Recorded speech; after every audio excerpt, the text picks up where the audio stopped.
Welcome to ഡിങ്കോസ് kitchen. ഇപ്പം ഞാനിന്നിവിടെ ഒരു സാമ്പാറാണ് തയ്യാറാക്കാൻ പോകുന്നത്. അതിലേക്ക് ഞാനൊരു 200 ഗ്രാം തോരൻ പരിപ്പ് എടുത്തിട്ടുണ്ട്, സാമ്പാർ പരിപ്പ്. പിന്നെ ഒരു 2 ചെറിയ സവോള, അതും ഇങ്ങനെ കട്ട് ചെയ്ത് വെച്ചിട്ടുണ്ട്. അപ്പോൾ ആദ്യം നമുക്ക് കുക്കറിൽ ഈ പരിപ്പ് വേവിച്ചിട്ട് വരാം.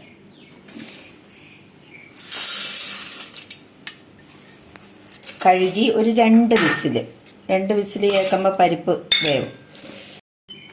നമുക്ക് ഇത് സാമ്പാർ പരിപ്പ് തന്നെ 2 ടൈപ്പ് ഉണ്ട്. ഞാനിവിടെ സ്ഥിരം വാങ്ങുന്നത് കട്ടി പരിപ്പാണ്. ഇത് ചോദിച്ചാൽ അവർ തരും. കട്ടി തോരൻ പരിപ്പാണ്. ഇത് പ്രത്യേക ഒരു കൊഴുപ്പാണ്. അപ്പോൾ ഞാൻ കഴുകി ഇത്ര അതിന്നും കുറച്ച് കൂടുതൽ 1/4 ഇത് അളവിൽ വെള്ളം എടുത്തിട്ടുണ്ട്. അപ്പോൾ 2 വിസിൽ കേൾക്കുമ്പോൾ ഈ പരിപ്പ് വേവും. അപ്പോൾ നമ്മൾ പരിപ്പ് സവാളയുമായിട്ട് വേവിക്കാൻ വെച്ചിട്ടുണ്ട്. അത് ഇനി നമുക്ക് സാമ്പാറിൻ്റെ പച്ചക്കറി ഒന്ന് കട്ട് ചെയ്തെടുക്കാം. അതിനിവിടെ ഇത് കത്തിരിക്ക ഇങ്ങനെ ഇത്രയും വലിയ പീസായിട്ട് ഇടണം. വെള്ളരിക്ക, പടവലങ്ങ,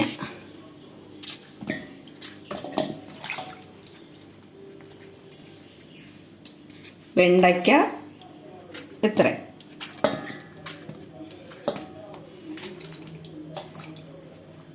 അമരയ്ക്ക ഇങ്ങനെ 2 കട്ട് ചെയ്തിട്ടാൽ മതി. പിന്നെ ചേമ്പുണ്ട്. ചേമ്പ് വലിയ ചേമ്പാണെങ്കിൽ ഇങ്ങനെ ഇത്രയും പീസായിട്ടങ്ങിടാം. ഇത് മത്തനാണേ, മത്തൻ ഇടുന്നുണ്ട്. ക്യാരറ്റ് ഇങ്ങനെ 2 ഇതാക്കിയിട്ട് ഒത്തിരി വലുതായിട്ട്. പിന്നെ ഈ പച്ചമുളക്, ഇത് 2 വലിയ പച്ചമുളകും ഇടുന്നുണ്ട്, ഈ ചെറിയ പച്ചമുളക് എരിവുള്ളതും ഇടുന്നുണ്ട്. പിന്നെ ടൊമാറ്റോ ഞാൻ ഈ കാണിക്കാൻ വേണ്ടി ഓരോന്നും ചെയ്യുന്നേ ഉള്ളൂ. ഇനി ബാക്കി എനിക്ക് കട്ട് ചെയ്യണം, അത് ഞാൻ കട്ട് ചെയ്തോളാം. ടൊമാറ്റോ ഇങ്ങനെ ഇടണം. ഇനി ബാക്കി ഞാൻ കട്ട് ചെയ്തിട്ട് വരാം. ഇതിപ്പോൾ സാമ്പാറിൻ്റെ പച്ചക്കറി എല്ലാം കട്ട് ചെയ്തിട്ടുണ്ട്. ഇതൊരു പാത്രത്തിലോട്ടാക്കിയിട്ട് വെള്ളവും ഉപ്പും ഇട്ട് നമുക്ക് വേവിച്ചെടുക്കാം. ഇത് അടുപ്പത്ത് വെച്ചിട്ട് വെള്ളം ഒഴിച്ച് അടുപ്പത്ത് വെച്ച് പച്ചക്കറി ഉപ്പും ഇട്ടിട്ട് അടച്ചു വെച്ച് വേവിക്കാം.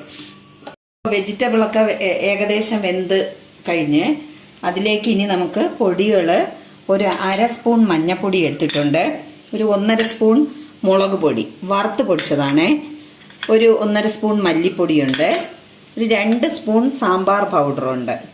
പിന്നെ മല്ലിയില, കറിവേപ്പില, കുറച്ച് പുളി വെള്ളത്തിലിട്ടിട്ടുണ്ട്, കായം. അപ്പോൾ നമുക്ക് ആദ്യം ഇതൊന്ന് തുറന്നു നോക്കാം. ഇതിലേക്ക് നമുക്ക് ആദ്യം മഞ്ഞൾപ്പൊടി ചേർത്ത് കൊടുക്കാം. ഉപ്പിട്ടിട്ടുണ്ട്, ഉപ്പിട്ടാണ് വേവിക്കാൻ വെച്ചത്. സാമ്പാർ പൊടി 2 ടീസ്പൂൺ സാമ്പാർ പൊടി എടുത്തിട്ടുണ്ട്. എടുത്തു വെച്ചിരിക്കുന്ന 1/2 സ്പൂൺ മുളക് പൊടി. നമുക്ക് എടുത്തു വെച്ചിരിക്കുന്ന പുളി നന്നായിട്ട് പിഴിഞ്ഞ് ഇതിലോട്ട് ഒഴിച്ചു കൊടുക്കാം.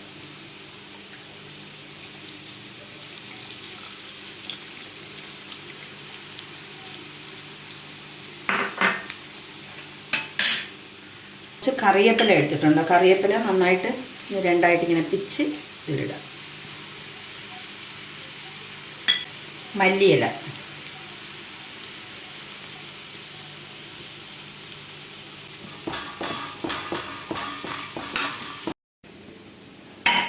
നമ്മുടെ പരിപ്പ് നന്നായിട്ട് ഇവിടെ വെന്തിട്ടുണ്ട്.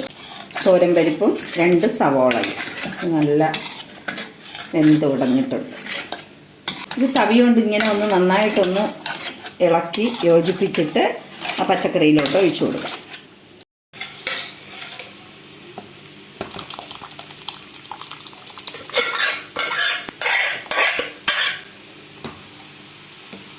നമുക്ക് പരിപ്പ് ഒഴിച്ചതിന് ശേഷം ഇളക്കി കൊടുക്കണം കേട്ടോ. ഫ്ലെയിം താഴ്ത്തി വെക്കണം തിളയ്ക്കാനായിട്ടേ, ഇല്ലാന്നുണ്ടെങ്കിൽ അത് അടിക്ക് പിടിച്ച് കളയും. അപ്പോൾ ഒന്ന് ഇളക്കി കൊടുത്തുകൊണ്ടിരുന്നാലും മതി. ഇനി ഞാൻ താളിച്ചൊഴിക്കാം.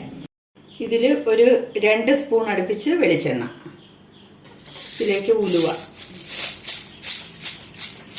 സാമ്പാറിൽ സാധാരണ ഉലുവ ഇടുമല്ലോ, ഞാൻ പൊടി ഇട്ടില്ല, ഇതില് താളിച്ചാണ് ഒഴിക്കുന്ന ഉലുവ. നമുക്കിതിപ്പോ സാമ്പാർ നന്നായിട്ട് തിളച്ചിട്ടുണ്ടേ. അപ്പൊ നമുക്കിനി ഈ ഫ്ലെയിം അങ്ങ് ഓഫ് ചെയ്യാം.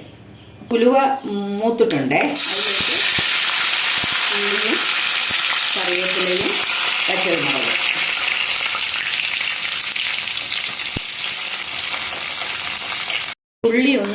ഉള്ളി ഒന്ന് ചെറുതായിട്ട് മൂത്ത് വന്നിട്ടുണ്ട്. അതിലേക്ക് നമ്മൾ നേരത്തെ എടുത്തു വെച്ചിരിക്കുന്ന മല്ലിപ്പൊടിയും ഇട്ടൊന്ന് അതിലോട്ട്, പിന്നെ കുറച്ച് കായപ്പൊടിയും കൂടെ ഇട്ട് ഒന്ന് മൂപ്പിച്ചിട്ട് സാമ്പാറിലോട്ട് അങ്ങ് ഒഴിക്കാം. നമുക്ക് താളിച്ച് ഒഴിക്കാം. അങ്ങനെ അടിപൊളി ഒരു സാമ്പാർ ഇവിടെ തയ്യാറാക്കിയിട്ടുണ്ട്. അപ്പോൾ വീഡിയോ ഇഷ്ടപ്പെട്ടിട്ടുണ്ടെങ്കിൽ ലൈക്ക് ചെയ്യാൻ മറക്കരുത്, ഷെയർ ചെയ്യണം, സബ്സ്ക്രൈബ് ചെയ്യണം. ഓക്കെ, ആ ബെൽ ബട്ടണും കൂടെ അമർത്തണം കേട്ടോ. Okay, thank you.